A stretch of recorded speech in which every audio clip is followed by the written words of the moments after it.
Sigma E plus sigma I into R बराबर 0। तो ध्यान दो भाई, किरचॉफ का नियम जटिल परिपथों के अंदर किरचॉफ का नियम लागू होता है। इसके दो नियम है, एक है विद्युत धारा नियम, दूसरा होता वोल्टेज नियम।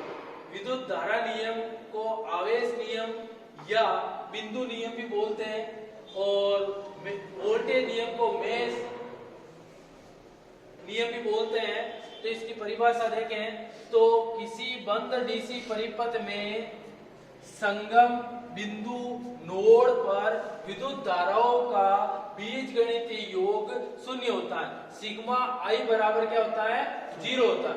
दूसरे शब्दों में हम बात करें, किसी संधि या नोड पर आने वाली विद्युत धारा उस बिंदु से जाने वाली विद्युत धाराओं के बीजगणितीय योग के तुल्य होता है। जैसे सिग्मा, ये बिंदु है आपके I1, I2, ये I3, I4, I5। तो आने वाली धारा इस बिंदु पर कौन सी है?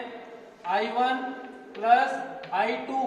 इसके जाने वाली धारा है वो I3 प्लस I4, I5 बराबर 0 होती है। यानी किसी संधि बिंदु पर आने वाली धारा उस बिंदु से जाने वाली धाराओं के बीजगणितीय योग शून्य होता है।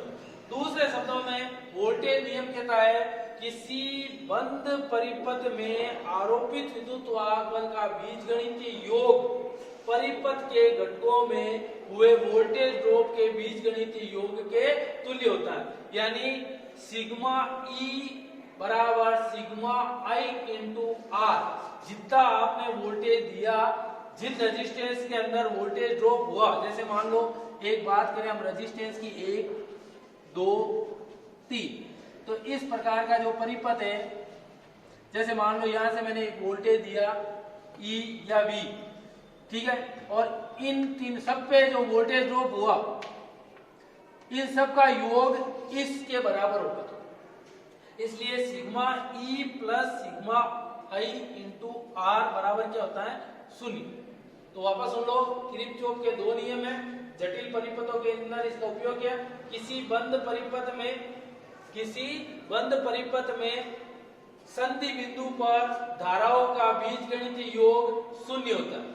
सेकेंड जो नियम है, किसी बंद परिपथ में आरोपित विद्युत वाहक बल का बीजगणितीय योग सभी घटकों में वोल्टेज ड्रॉप के योग के तुल्य होता है। ये किरचॉफ के दो नियम है, आपको याद होने चाहिए और इनके सूत्र भी आपको याद होने चाहिए।